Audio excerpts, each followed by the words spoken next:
Let's see now what are our options when it comes to programming Hadoop. The most important thing to think about when you are programming Hadoop is that you cannot do any updates in place. So you can process your files, but the results are going to be stored in a new file. So Hadoop does not provide you an option where you can access a very large file and then do some update in the middle of that file. The second thing that you need to consider is which approach are you going to use when it comes to programming. We will see several choices, and they will differ in their complexity, they will differ in their ability to control the Hadoop, and also the productivity. And finally, you should consider the developer background. Some of the approaches are better suitable for programmers, while some of the approaches are going to be more approachable to data professionals. Our first option is going to be Java. Java provides us with the fairly low-level API, but it also gives us a full control of all aspects of MapReduce because Hadoop itself is written in Java. For writing daily Hadoop tasks, you will find that Java API is a bit cumbersome, and you typically need to write quite a bit of lines of code in order to achieve even a simpler task. But again, you have a great control. If you still want to stay with Java, but you would like greater productivity, you should look into cascading. Cascading is an open source Java library, and you program by assembling data flows, and these data flows get translated to MapReduce jobs. So cascading is a very good option that combines the full power of a programming language and also gives you a higher productivity. Easier than the native Java APIs, we have Hadoop streaming. Typically, they will be used by languages like Python and Ruby. The model is simpler than using Java APIs, but it is also less efficient. The way how you would work with Hadoop streaming is that you would write map and reduce functions. The input will go as the standard input stream into map function. The results of that will be written as standard output, and that would feed in the input of the reduce function. And finally, the output creates the resulting file. So the model is fairly simple. The code tends to be much shorter than the Java code. Our next choice is Hive. Hive is a SQL-like language, so it is a great starting point for data professionals. You will find that Hive is significantly more productive than Java, but the SQL that is used by Hive is not as rich and powerful as the SQL dialects found in modern database systems. Still, we can extend Hive by writing various user-defined functions. Hive is a great starting point for experienced data professionals. One of the possible drawbacks of Hive is that as you are writing SQL, you may have to write a complex SQL statement at once, so it may be difficult to write Hive programs little by little. Pig is addressing this issue. Pig is a data flow language, and its advantage is that we can build our programs out of small steps. So you can write a line, try it out, write the next line, see how will that work, and so you have a fairly iterative and incremental way of building your Hadoop programs. Productivity is similar to Hive, so much more productive than using Java APIs. But Pig itself is designed to handle relatively simple flows, so there are no control structures or iterations, and we can extend it using user-defined functions. Our next choice is Scalding. Scalding is a library that is built on top of Scala. Scala is a modern programming language. It is a descendant of Java. It runs on JVM. It's compatible with Java programs, and you can mix and match Java and Scala parts of the program. Scalding has a very elegant model. The programs will look like we are manipulating in-memory data structures that are coming from standard Scala libraries, things like collections, lists, and so on. And these programs will then get translated into MapReduce. The programs tend to require very few lines of code, which are also very easy to read and understand. And one of the things that we like about Scalding is that it is built on Scala, it is a library, so we get to enjoy the full development ecosystem, which consists of modern IDEs. We also have the tools for continuous integration testing. We will explore different options for programming Hadoop in more detail in the following sections. In this section, we will explore NoSQL stores. The first question that we may have is, so what is NoSQL? You should understand NoSQL as not only SQL.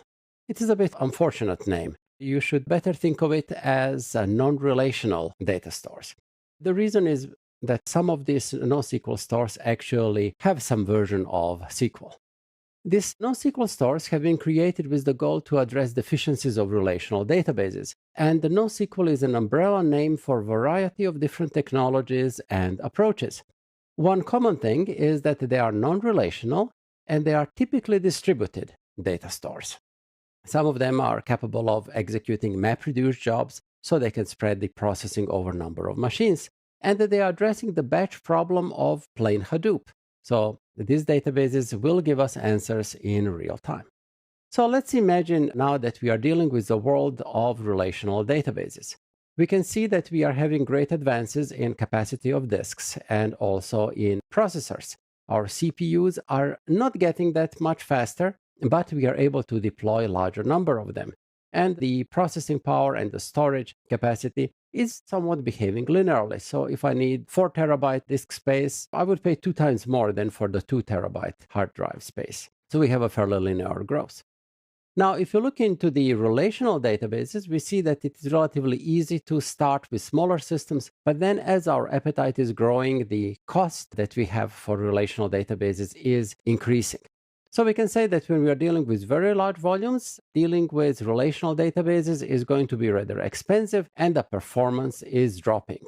And we are also dealing with web scale problems where these volumes are simply out of reach of relational databases. So what we are trying to do with the NoSQL solutions are two things. First, we would like to get a linear response for the cost and performance of the system, and we would also like to allow for unlimited volume growth. We have seen that the unlimited volume growth was one of the primary goals for Apache Hadoop that we have explored in previous sections, and we are going to see how do we address the real-time capabilities with NoSQL stores. When it comes to processing, we have two approaches. One is the scale-up approach, which is commonly used with relational databases. In this approach, when you need more capability, you are getting a bigger and bigger computer. In the scale-out approach, you are running on relatively inexpensive machines, but you are going to use more of them. It turns out that scaling out is the optimal choice for growing our systems, and scaling out is the common approach that is used in a variety of the NoSQL systems, and we have seen that Hadoop is using the same approach. Typical NoSQL systems come in a variety of flavors, but they have common capabilities. So they tend to be non-relational systems. Most of them are distributed, they are horizontally scalable, and usually they don't need a fixed schema. You will find that you have a set of established players. There are always newcomers coming, so I recommend you to check every 6 months. There will be somebody new in the game offering some of the interesting new characteristics. And for many of these systems, you can say that they are specialized for a particular role, and you may choose among many systems with related capabilities. As we mentioned, many of these systems are running in a distributed environment, and there is something called the CAP theorem that describes the behavior of such systems. The CAP theorem is saying that at most 2 of the following 3 may be satisfied, and that are consistency, availability, and partition tolerance. And this theorem was established in 2000, proven in 2002. And think about our conventional systems. For example, relational databases don't have partition tolerance, but they have consistency and they are available. When we are working in a distributed setting, we are typically choosing the solution which is the eventual consistency. What that means is that in a distributed database, a value would need to be written at multiple locations to provide for fault tolerance. So we need to have multiple copies of data that will exist on multiple machines.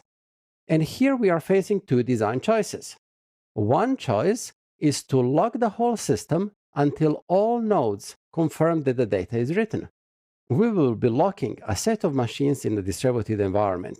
We are going to have a rather poor performance that will not be acceptable to our users. The common choice is to allow reads to reflect values that are not necessarily the latest. So you may be returning some values that are somewhat stale. And we hope that this is going to be okay with our users. Now, when we say eventual consistency, that does not mean days or weeks. Eventually typically means milliseconds. But one of the big benefits is that our system is available and we are able to provide some response to the users. NoSQL stores come in several flavors. When we are working with a store, we need to choose a store that is going to be a good match for our application. Sometimes we are going to use several different stores that we may be using together, and this is something called polyglot persistence. There are 4 major flavors of these stores. We have a column family store. We have actually seen one of these as Apache HBase, which is running on top of Hadoop. The values are stored in columns, and the systems are good for storing sparse data. We have a document-oriented databases. Typically today, they will be storing data in JSON format or XML. Then we have a key value stores that act basically as distributed hash tables. And we have graph databases that can provide for representation of very complex data models containing relationships between many nodes. When we are selecting a database for our application, we need to think about the compromise between the scale and the complexity of data. So if we put these two as axes of our coordinate system, we see that key value stores can achieve the highest scalability. Apache Hadoop that we have seen earlier is an example of key value stores, but there are also stores that are specialized for non-batch, near real-time and real-time capabilities. We have column family stores. They don't scale as much as key value stores, but they are dealing with a more complex data model. Then we have a document-oriented stores. The data models that we can store in JSON or XML are significantly more complex than what we can do with column families, but we don't scale as much. And then finally, we have graph databases, which typically don't scale as well as the other systems, but they can provide us with the most complex data model. The question is, what are the requirements of your application? You will find that if your data needs are not that extreme, you could use any of these systems to power most of your application. If you raise this bar, then you will see that you need to choose one or the other system, sometimes working together with alternative architecture to cover all the needs of your application. In this section, we will explore the 2 newcomers to Hadoop. These are the Apache Spark and Apache Flink.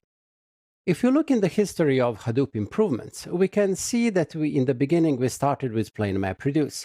MapReduce is a rather brute force algorithm, and it is not necessarily the most optimal way to run things. One of the common disadvantages of MapReduce algorithm in its traditional implementation is that it is very I/O heavy. So it would be writing the data on the disk, and then this data will be read again by the subsequent tasks. Apache Tez introduces an optimization mechanism where we don't need to have that many inputs and outputs, but the data can be directly streamed to the next stages in the processing. Tez introduced significant advantages to the processing time, and it made Hadoop moving slowly from the batch into the near real-time execution. The ideas behind MapReduce are relatively old, and a couple of years after they have been introduced, scientists have been working on a couple of alternative mechanisms that are not necessarily using MapReduce. Also, MapReduce did not use a vast amount of knowledge that you accumulated in the area of relational database design, particularly distributed relational databases. So we have 2 systems that are building on a more optimized, more streamlined foundation. One of them is Apache Spark, which is trying to move more data processing into memory, and the other one is Apache Flink. Currently, Spark and Flink have a number of commonalities, and we are going to treat them both as the new generation of Hadoop systems. Let's see first the key element of Apache Spark. So the important features there is that Spark is trying to use in-memory data structures. And the data structure that is used for that purpose is something that is called a resilient distributed dataset. And why are they resilient? Because if the failure occurs, the dataset can rebuild itself. So basically you have some trace how this dataset in memory is constructed, and you can rebuild it based on your actual data source. Spark is coming with a rich set of operators. Many of these operators are inherited from the design of Scala collection libraries, and the programs that you are writing in Spark will remind you very much to programs that you would write in Scala as if you are dealing with in-memory data collections. Spark is a rather efficient system, so we have seen really good numbers, 10 to 100 times in memory faster than Hadoop MapReduce. Also, the Scala API is very productive, so we have significantly fewer lines of code, 2 to 5 times less code than if you are using rich APIs in Java, for example. The key components of Spark are the following. At the bottom, we have the Spark core engine, and then we have a number of systems on top of that. So we have a Spark SQL that is adding conventional SQL capabilities to Spark. This is going to broaden the appeal of Spark. There is the streaming API, which is combining the batch and streaming processing. So the code that we are writing for both batch and streaming is very, very similar. Then there are machine learning libraries. There are libraries for dealing with graphs. And there is also Spark R that provides the R programming language interface to the Spark. At the time of creating this course, some of these different components were at a different level of maturity. Some of them are industrial strengths, while some of them were in early development. Internally, one of the interesting elements in Spark is the data sharing, which can be happening so that we begin with our data in HDFS. We are executing some code, we are providing some processing in iterations, and we have some result, which is held in the memory of the machines in the cluster. Then we will be processing this data in the second iteration. And then we have the results of that stage in processing again held in memory. And this data in memory can be used to answer various queries. So as you can see, it's a very efficient mechanism which is reducing the I/O and are trying to answer various queries from the data in memory. Apache Flink is the new system in Apache Hadoop ecosystem. And one of the interesting features of Apache Flink is that the programs are compiled into plans. And these plans are then optimized and then eventually executed. So if you're coming from a relational database background, you will say, well, this is nothing new. We have been seeing that in relational databases. There are access path builders, and then there are query optimizers. And now we are gaining the benefits of this type of execution in our Hadoop and big data systems. Flink is a result of a European research project, and it has a couple of goals. First, very high performance, then unification of batch and streaming into a hybrid runtime, and finally, simplicity for the developer. Spark and Flink have many common points when it comes to programming, and ideally you would be using Scala, very expressive language. Few lines of code will accomplish a lot in this setting. Internal data structure of Flink is called the dataset, and it is similar to RDD that we have in Spark. It can be produced or recovered in a number of transparent ways, like using in-memory collections, like an RDD. Sometimes it does not need to be materialized at all, and sometimes it is updated in an iteration. So the optimizations that we have in Flink is that the optimizer selects an execution plan, similarly to what we have in a relational database, and then the system is going to optimize, and it can use the size of the input files for that. When we are running Flink, we can run it as a standalone installation over our cluster, or we can run it on top of Hadoop. That is convenient because now you can use Flink on top of HDFS. And both Spark and Flink are providing integration with many of the existing Hadoop technologies. To summarize the features and advantages of these systems, they are providing us with ability to run iterative algorithms and do that in a very efficient way. Both systems are dealing with very good caching, and they reduce the overhead in comparison with conventional Hadoop. Both systems are unifying batch and stream computing, and both of them favor Scala as a natural expressive language for big data processing. And there is also support for other languages. Particularly SQL is of interest there, as it will be able to address much larger data processing audiences. One of the things that I would advise you to be careful is to watch out for less mature components. Both of the systems are having areas that are relatively new, and you need to watch if you are going to use them for production. In this section, we will introduce HBase. Let's see what is HBase. HBase is the columnar database that runs on top of Hadoop. It is a distributed database, so data is stored on many machines that we have in the Hadoop cluster. And the data structure that is fundamental for it is something that is called a sorted map. This database has a very flexible schema, so the columns that we have for our tables can be dynamically added on the fly. And the number of columns that we can have goes into billions. So it's a very different architecture than what we have with relational databases. This type of design is often called a wide table or a long row database. One of the great advantages of HBase is that it is a system that is horizontally scalable. It can be spread over hundreds or thousands of machines. And one of the other characteristics is that the data that we have can be sparse, and the HBase can very efficiently store this type of data. Looking into some other characteristics is that it provides strongly consistent reads and writes.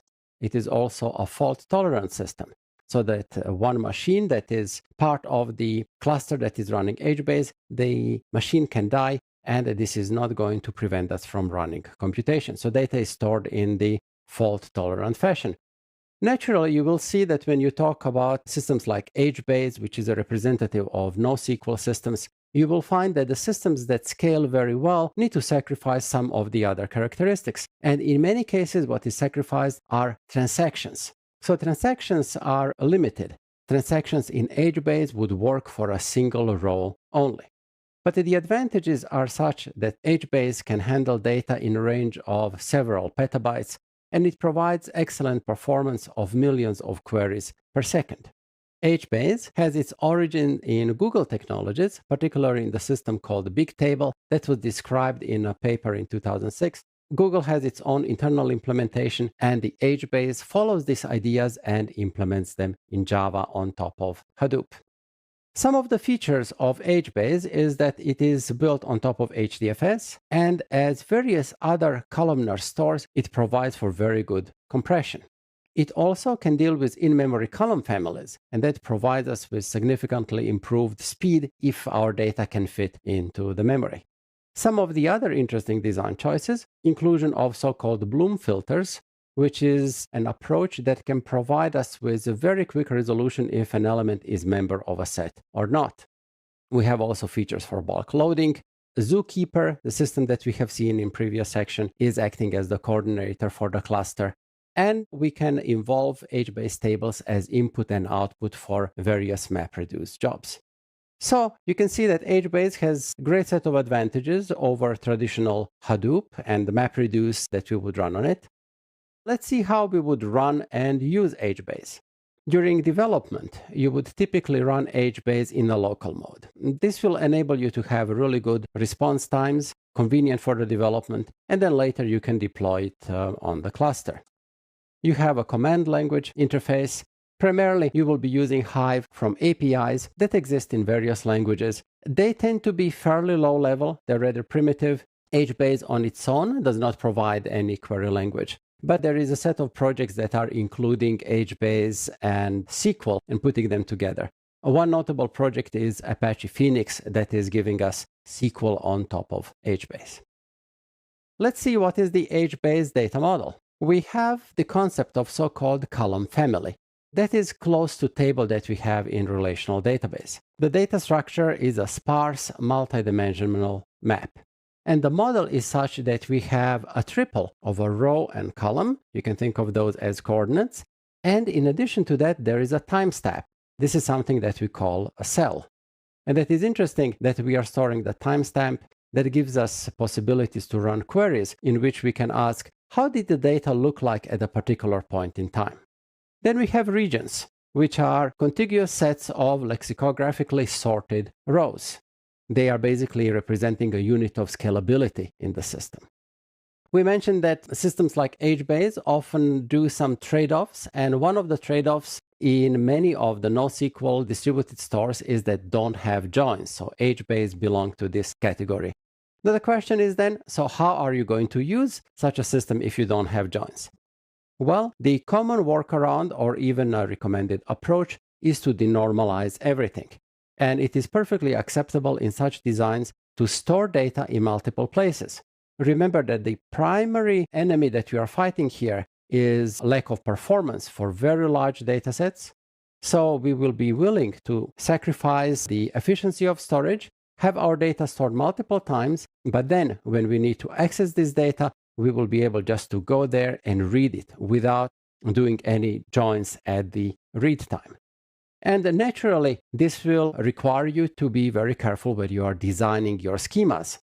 So one of the typical things that you would do for a model like this is that you would decide what should be the queries that will be running over this database, and then you design your data model that everything that you need to answer a particular query is stored in one table. So you just need to go and read. You try to avoid doing any additional work at runtime. Anything besides read is not considered to improve your performance. And we have mentioned that there is this data structure called Bloom filters that provides us with very quick responses for misses. So if the key is not in the system, we hear about that very, very quickly.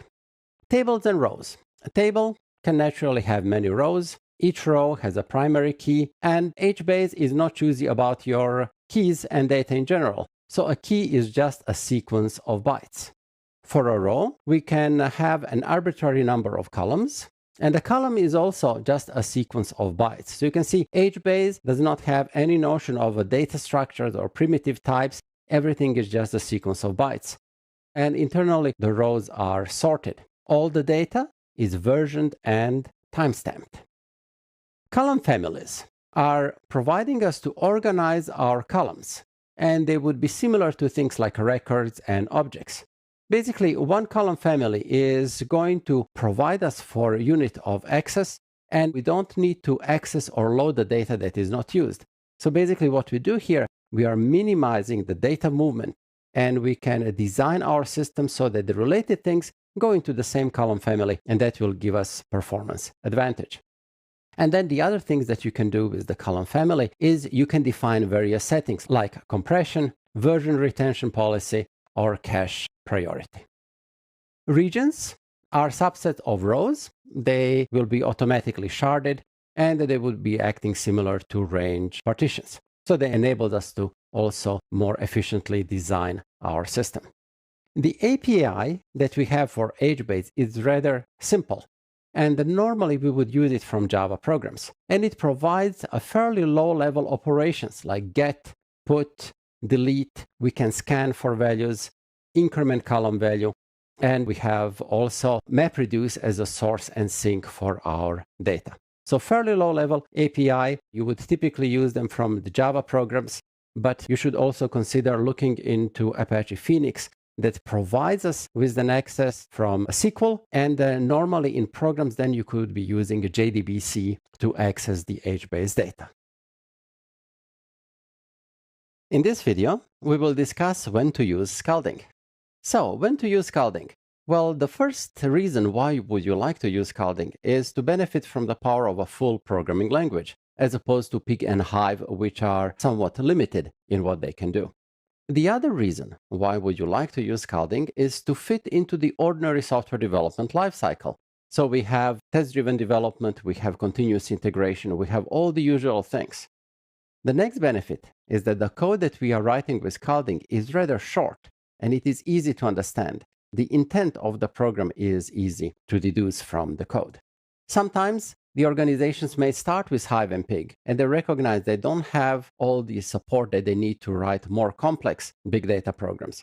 For example, if you need to do some machine learning algorithms, you often have to do iteration, and this is something that is very difficult to do in Hive or Pig, or you have to even escape their boundaries and use some command shell scripts to run programs in multiple iterations. In Scalding, you can do that naturally. You would just use a loop in Scala and program it in that way. Scalding is going to be a good match if you have big data developers who are not afraid of real programming language. And this can be a factor. Depending on your organization, big data developers could be coming from the database background where they might be familiar with SQL, but they could be challenged to program in real programming languages. And one of the reasons to use Scalding is to attract top developers, to use cool state-of-the-art technologies. And we have seen that already with Scala. It is not absolutely necessary to use Scala to achieve the functionality of their products. But with Scala, which is a very hot, advanced language with great productivity, you often get better developers to sign up for your team. There are situations where Scala is not the ideal choice.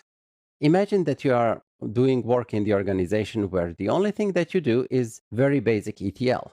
The developers that you have don't have the background in programming, so they would like to stick to something that is rather simple. In that case, Hive or Pig could be a better choice. Sometimes the big data developer culture that you have does not welcome programming. Again, this is related to the background of the people that you have. And you need to consider that the Scala, which is necessary in order to use Scalding, is a powerful but a complex language. It is a very rich language, and you cannot learn it overnight. So learning Scala could be too challenging without proper training or a guidance. In these situations, we would prefer to stick with Hive or Pig and use Scalding on more complex projects. In this video, we will see the basics of programming with Scalding. So let's do the obligatory program, the word count, and let's see how do we write it in Scalding. First, we have the import statement. We will be importing stuff from the Scalding libraries. The underscore at the end indicates that we are importing everything. Import statement has no consequence on the runtime. It is just something for the compiler. And then we say that we have a class word count job. We can pass some arguments, and we are saying that this class extends a job. The job is the superclass for the word count job and provides some common functionality. Then in the next line, we are indicating our source of data, which is the text line. It is a very primitive input mechanism, and we are passing the arguments with the value input as a string. So as we run our program, we will be passing the input and output defined as strings, and we will be opening HDFS files with these names. After the text line, we are indicating a flat map instruction. A flat map is going to take the line of input and it is going to create words. And the way how that works is that we are going to take each line of text and we are going to split it using a separator like space or new line and similar. So we are going to split the words. The meaning of flat map is that we will not just have a collection for each line, and then the collection contains the words, but we are going to flatten it. So the end result is that we will have a collection of words in the whole file. The next line is group by. So we are grouping by the word. Then we are taking the size of that group. So basically, we will count how many words of the same kind we have. At the end, we are going to write the output. We are indicating that we will be writing in TSV. TSV stands for tab separated values. It's one of the simplest data formats. And then we will be writing in the file that was indicated as output. This input and output are defined as strings that we will pass in as we are running our program. So as you can see, the program is fairly short. And for a Scala programmer, there are almost no surprises here. The program nearly feels as if you are using ordinary built-in collections from the standard Scala libraries. How do we run Scalding? Well, there are two modes. The first mode is local mode. Local mode is going to run on your machine. It is great for development. You have very fast turnaround times. And what we really like about it is that it enables us to do test-driven development. We can write our unit tests, we can try them out, and really we can improve the reliability of our programs. When we are done with development in the local mode, then we can deploy our programs on Hadoop. The nice thing is that we are deploying the jar file as we would do with completely ordinary Java programs. So from the point of view of MapReduce and Hadoop, there are no differences between the Scala program and the Java program. Scalding provides us with 3 APIs for dealing with big data. The most commonly used API is what is known as the field API. It is very easy to use. We are accessing fields in our files, and this API is untyped. So that means that compiler is not going to be able to check everything in our program. This is the oldest API. It is the most popular and very, very easy to use. The next API, which is growing in popularity, is the typed API. So we are indicating what are the types of columns in files that Scalding is accessing. The big benefit for us is that we are able to benefit from compiler checks, so we will be getting fewer errors at runtime. Now, this is something that is quite interesting for big data programs, because you would really prefer that you get error message from the compiler. Then, when you're running your program on Hadoop, maybe you are in the second or third hour of execution for very large dataset, and then you get a runtime error. So ideally, we would try to get as many compiler errors and warnings during the compilation time before we really run our programs on big Hadoop cluster. And finally, something new and unusual in these APIs is the metrics API. And this API allows us to work with big data metrics calculations. So the system is enabling us to deal with sparse matrices with huge dimensions. And this is something that we can do for graph processing, for machine learning, something that we cannot do with other tools for programming Hadoop. Now, for all of these APIs, one thing that is a big benefit is that the APIs look very similar to what an ordinary Scala developer already experienced when working with standard libraries for Scala. One of the benefits of Scalding is that it provides access to a variety of external stores. So it provides adapters for accessing relational databases and variety of NoSQL stores. So we can access HBase, which is the real-time database that runs on top of Hadoop, Apache Cassandra, a NoSQL database of the columnar type, MongoDB, a popular document store. And that improves our productivity because we can tie in various sources in our programs, and you can achieve a mix of big data on Hadoop combined with a variety of other stores. Let's see now what are our options when it comes to programming Hadoop. The most important thing to think about when you are programming Hadoop is that you cannot do any updates in place. So you can process your files, but the results are going to be stored in a new file. So Hadoop does not provide you an option where you can access a very large file and then do some update in the middle of that file. The second thing that you need to consider is which approach are you going to use when it comes to programming. We will see several choices, and they will differ in their complexity, they will differ in their ability to control the Hadoop, and also the productivity. And finally, you should consider the developer background. Some of the approaches are better suitable for programmers, while some of the approaches are going to be more approachable to data professionals. Our first option is going to be Java. Java provides us with the fairly low-level API, but it also gives us a full control of all aspects of MapReduce because Hadoop itself is written in Java. For writing daily Hadoop tasks, you will find that Java API is a bit cumbersome. And you typically need to write quite a bit of lines of code in order to achieve even a simpler task. But again, you have a great control. If you still want to stay with Java, but you would like greater productivity, you should look into cascading. Cascading is an open source Java library, and you program by assembling data flows, and these data flows get translated to MapReduce jobs. So cascading is a very good option that combines the full power of a programming language and also gives you a higher productivity. Easier than the native Java APIs, we have Hadoop streaming. Typically, they will be used by languages like Python and Ruby. The model is simpler than using Java APIs, but it is also less efficient. The way how you would work with Hadoop streaming is that you would write map and reduce functions. The input will go as the standard input stream into map function. The results of that will be written as standard output, and that would feed in the input of the reduce function. And finally, the output creates the resulting file. So the model is fairly simple. The code tends to be much shorter than the Java code. Our next choice is Hive. Hive is a SQL-like language, so it is a great starting point for data professionals.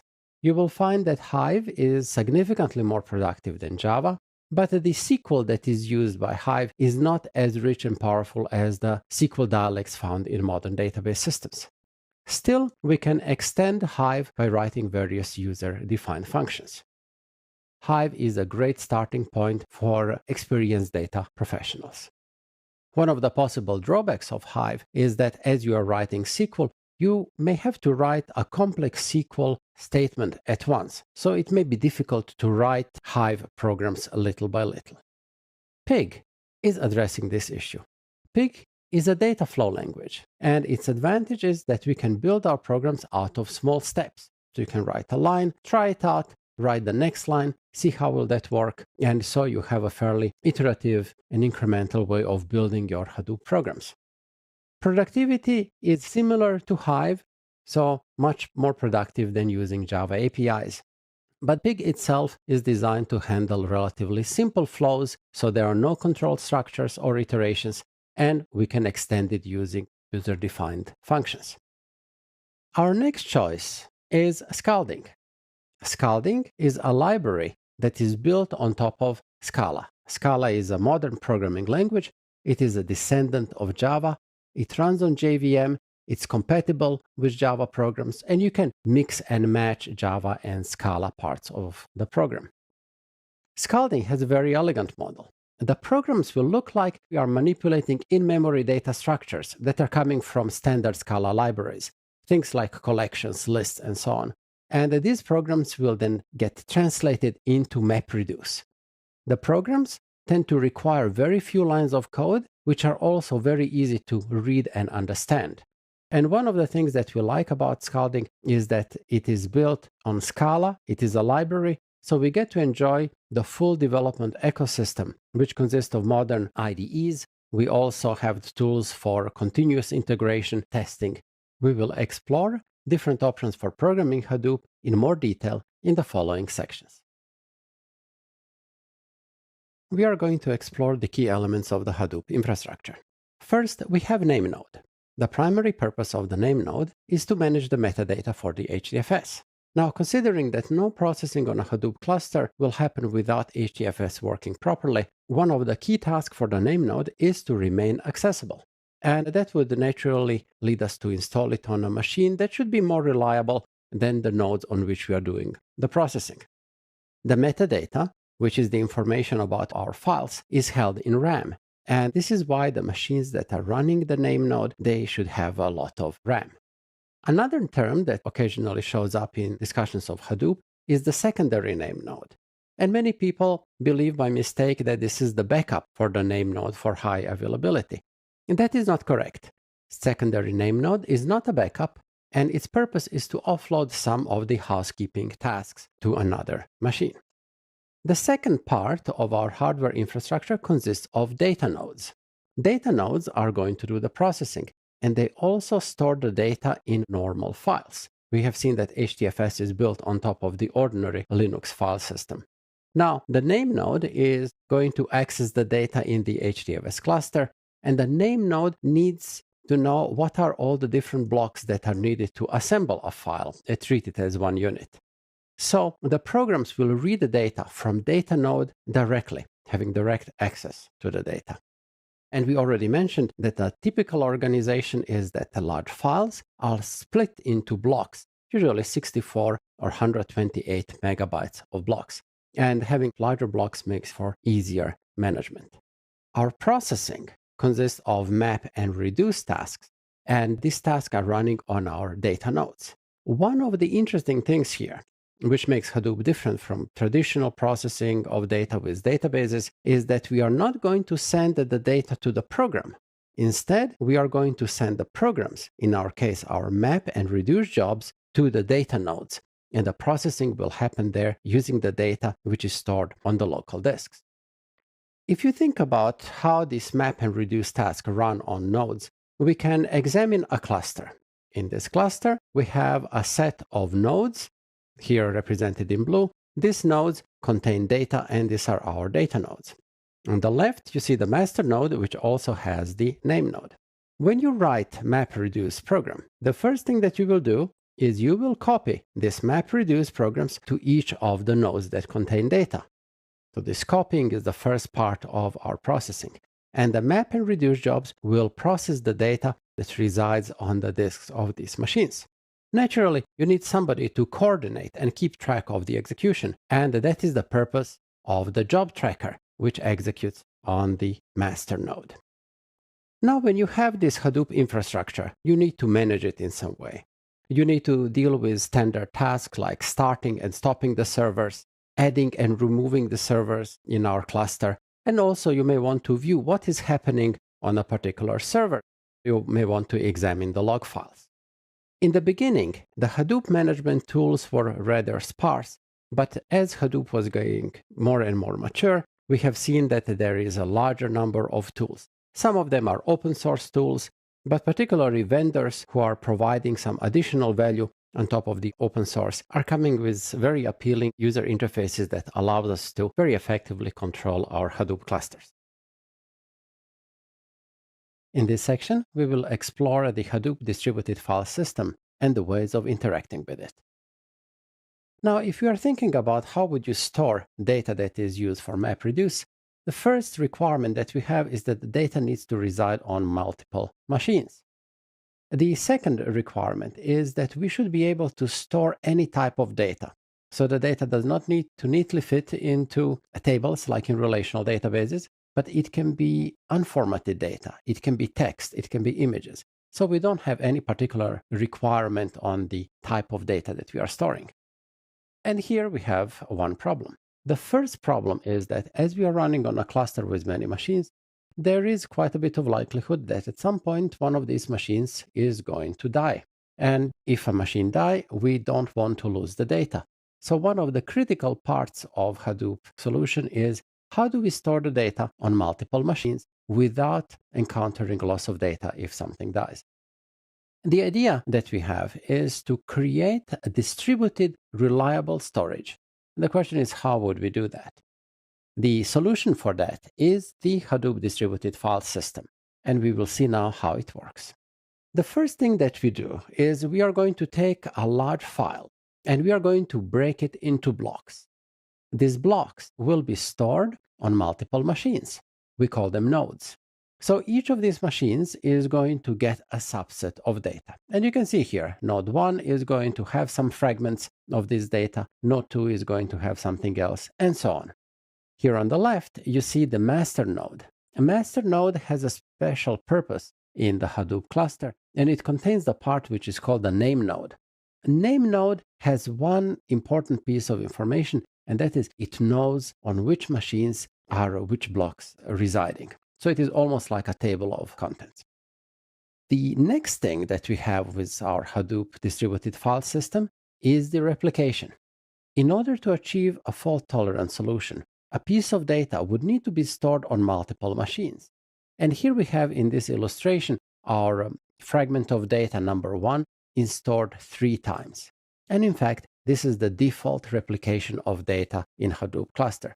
So every piece of data is stored 3 times on different machines. One of the things that you need to think about is that we are actually using more space than it's really necessary for every individual piece of data. But we don't worry about that. The disk is cheap, and what is important is that we have the fault-tolerant solution that can survive a death of a machine. Now, if you think about some other solutions that we have in this space, for example, RAID drives will also store data in redundant fashion. When we are storing data on the Hadoop cluster, typically we store the data on plain ordinary drives, so without using any RAID mechanism. Looking into the HDFS, we can say that the data is first split into blocks, and then the data is distributed across the machines in the cluster. And by default, each of these blocks is replicated 3 times. One of the interesting things that we have is that the machines that we have for our clusters are fairly cheap machines, and they tend to be relatively unreliable. They are not using the most expensive and the most sophisticated hardware. So we expect that these machines are going to die. Our HDFS provides us with a reliable solution where we don't lose the data. HDFS, in its realization, resides on top of native file systems. And normally, these machines are running Linux, so HDFS resides on top of that. We have seen in previous illustrations that we have some blocks, and that these blocks are typically going to be relatively large, 64 to 128 megabytes. And all of these ideas that we have in HDFS are following the ideas that were originally created for the Google file system, which remains as a proprietary implementation. So now when we are thinking about how should we apply HDFS, should we better work with many small files or should we better work with fewer files that are rather large? The sweet spot for Hadoop is to use a smaller number of large files. And the typical size of these files is going to be over 100 megabytes. Now, when we are thinking about our processing, and you may remember when we explored MapReduce algorithm, we were reading the data from beginning to the end. And this is something that would be important for HDFS. You don't have the random access to piece of data in HDFS. So you normally read your data from the beginning to the end. And why is that good? This is good because it minimizes the cost of seek. And we don't do updates on such files. If we need to write something new, we would put that typically in a new file. So you need to remember when you are dealing with Hadoop and HDFS, there is no random access. We will see later some solutions that reside on top of HDFS that will allow us to do some changes. And that would be the HBase, which is the database that runs on top of Hadoop. We said that we have fault tolerance, and for that we have a replication. The default factor is 3, but you could also go higher in some situations. In this section, we will see how MapReduce algorithm works. So we are going to explain MapReduce on a little example.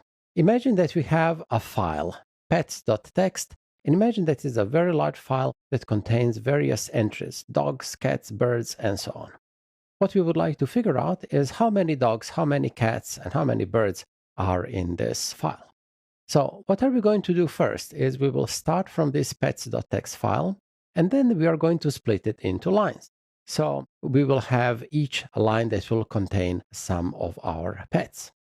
What we will do next is we are going to map these lines, and we will extract the dog, cat, bird, and we are going to generate pairs, dog and number 1, cat number 1, and so on. And we are going to do that for every pet that we find in the file. As you can see, this is a very primitive function in which whenever we encounter a pet, we emit a pair with the pet kind and the number 1. This step in processing is called a map. So we take the output and we transform it, or we extract something interesting out of it.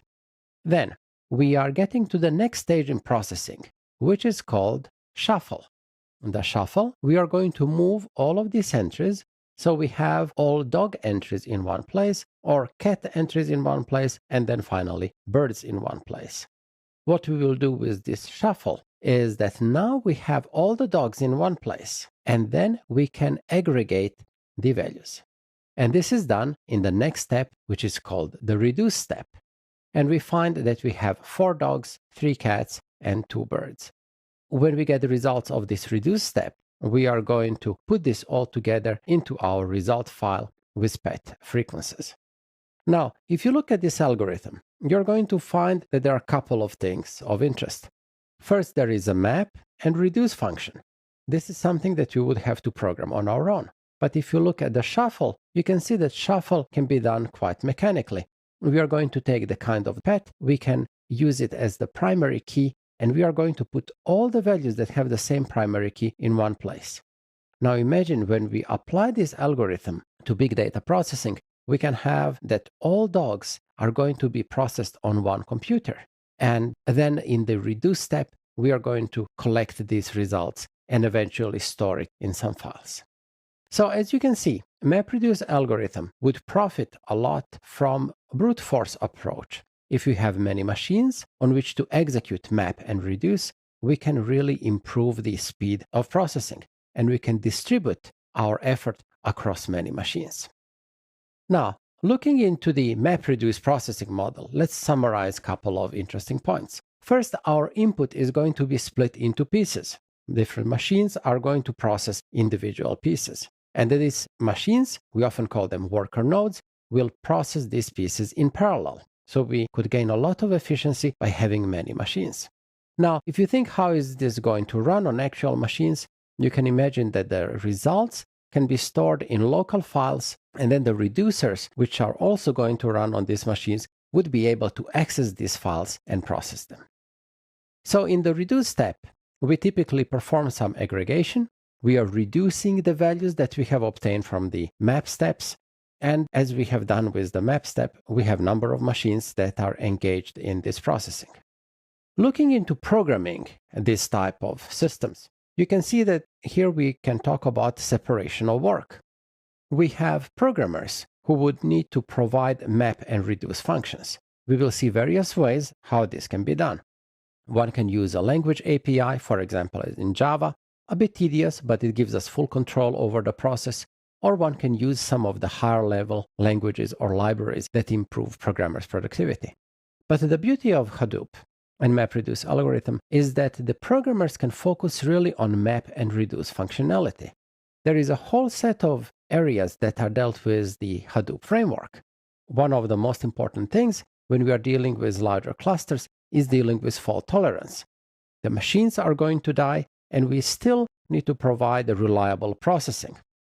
Programming a fault tolerance in systems is a very difficult task, and very few programmers are having sufficient experience and knowledge to do it.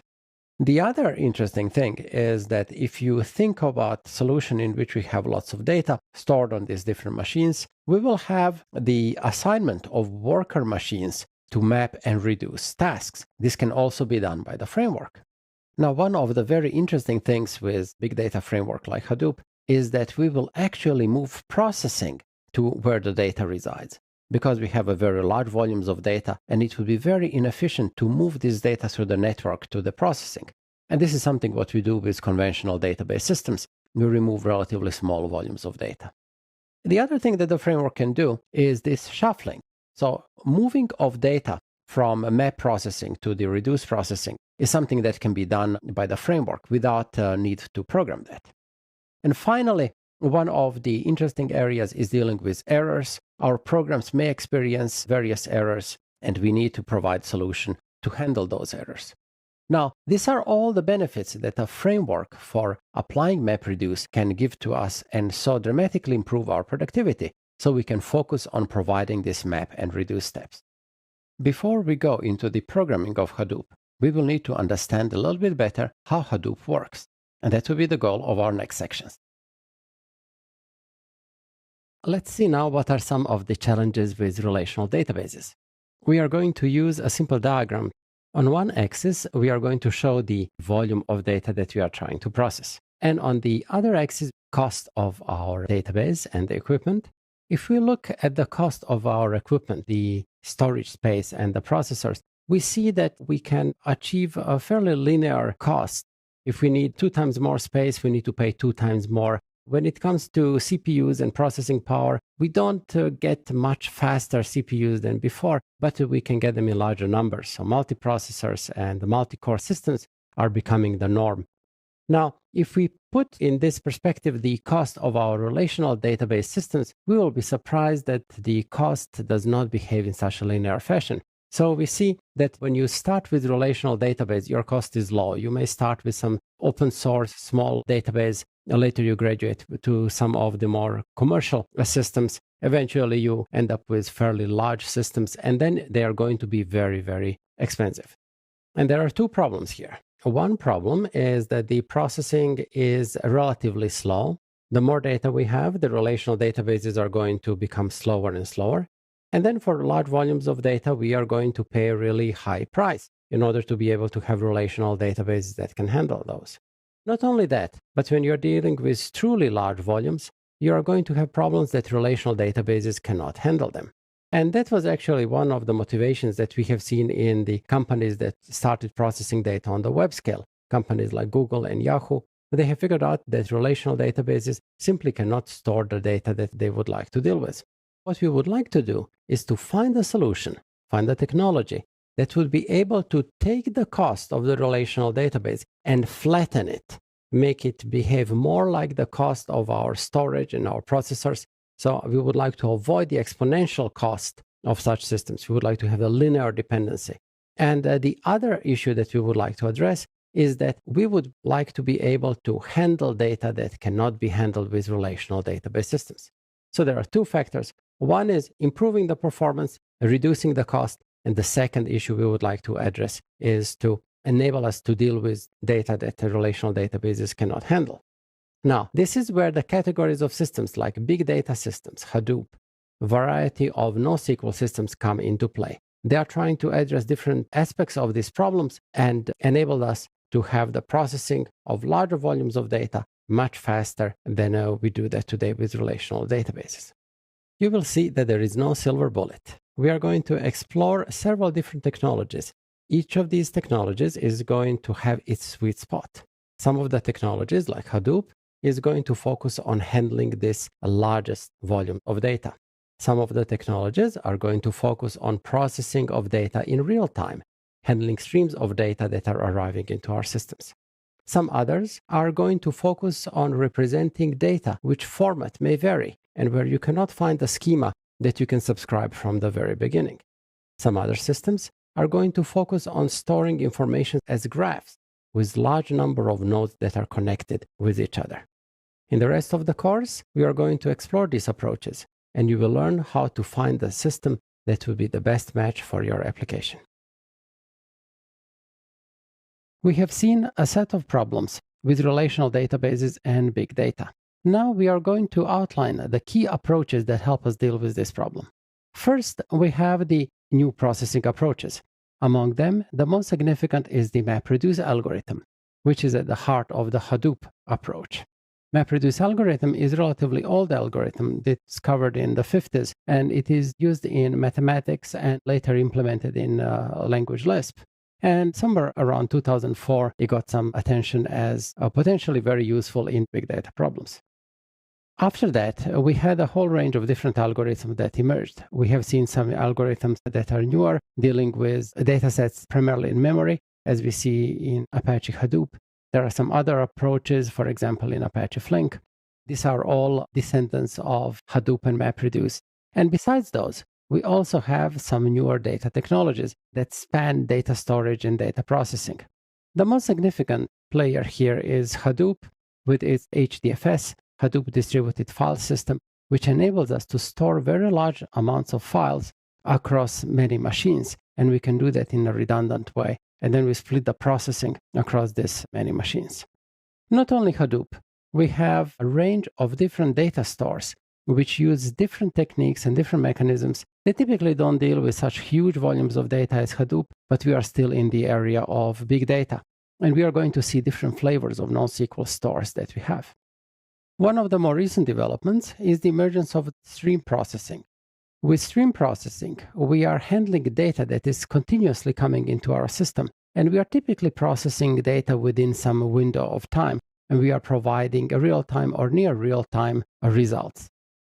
As you can guess, there is not one silver bullet, and in many of our applications, we will be combining different solutions. We will combine Hadoop with some NoSQL stores and streaming, and this is how we will cover the needs of our applications. Let's talk now about some characteristics of big data. The first characteristic of big data is naturally the volume. The amount of data that companies generate today is really staggering. If you think, for example, about the New York Stock Exchange, it generates about 1 terabyte of data, of trade data, for every trading day. If you look, for example, at Twitter generates tens of terabytes of data, and this data can be fed into the sentiment analysis, and based on that, we can discover what people feel about various products or events. Volume is going to be particularly important as we are having our devices that are sending data. For example, power meters are generating billions of readings every year. And imagine we can analyze this data to optimize the energy and actually foresee the demand for power. Velocity is another important characteristic. For various time-sensitive activities, for example, if we are detecting fraud, seconds can be decisive in being successful or not. The other aspect of this velocity is when we try to combine the data that we are getting in real time with the data that we have from before. Another good example is the sensor data that we are getting. For example, in modern cars, you have nearly 100 sensors, and these sensors can generate a very large volume of data arriving in a very rapid pace. Variety is another component. We said that traditionally business generate transactional data, but now with users being on the internet, users generate tremendous amount of data, images, text, videos, and we need to process all of that. And finally, one of the interesting characteristics is veracity. Can we trust the data that we have? And it is interesting, in one poll of the various business leaders, they stated that about 1/3 of them actually does not trust the data that they have in their organization. So determining if some data is truthful is a very important challenge for big data. Big data workflow. It is not enough just to store and process the data that we are getting. We actually need to include this data into a bigger picture that we have in our enterprise. So the first thing that we need to do is, of course, to acquire the data. This acquisition can happen in various ways. Sometimes the data will arrive in a batch mode. For example, when we get large files that contain, let's say, sales records and similar. Sometimes the data will be coming as a stream. For example, when we have various sensors that are generating data, or if you are collecting Twitter data that is coming in real time. We need to store this data. And it is interesting that traditional databases do not provide a good answer for storing this data. So we will see later different mechanisms and approaches that have been developed to store this data. The principal idea there is that the data will not be stored on one machine only, but the data will be spread in a fault-tolerant and reliable way across many machines. And that poses challenges. The next step is analytics. We will be applying various mechanisms. Sometimes these are going to be queries in a way similar to what we do in conventional systems. Sometimes we will apply data mining, sometimes machine learning, and we have quite a bit of options how to try to figure out useful information in our dataset. When we get this information, we need to present it in such a way so that somebody can act on it. Visualization is one of the key aspects there. Showing just numbers is usually not enough for most humans, so we need to have some visual, easy representation so we recognize the trends, recognize significant events, and recognize when should we act. The next thing in our workflow is the management of data. You need to figure out not only how to put this data on your systems and how to process it, but also what is the structure of this data. How are you going to integrate it with conventional systems in your organization? Who will have access to this data? How are you going to manage the users of this data? How are you going to approach security and similar? The data that we collect needs to be shared. And sharing of this data is a particular problem because we are dealing with staggering amounts of data. So you cannot just put it in an email attachment and send it to somebody. We are dealing with such volumes of data that impose a challenge. Sometimes you will find that it is optimal way to use a fast network connection. In some cases, it is surprising, but FedExing hard drive or set of hard drives with data can be actually faster.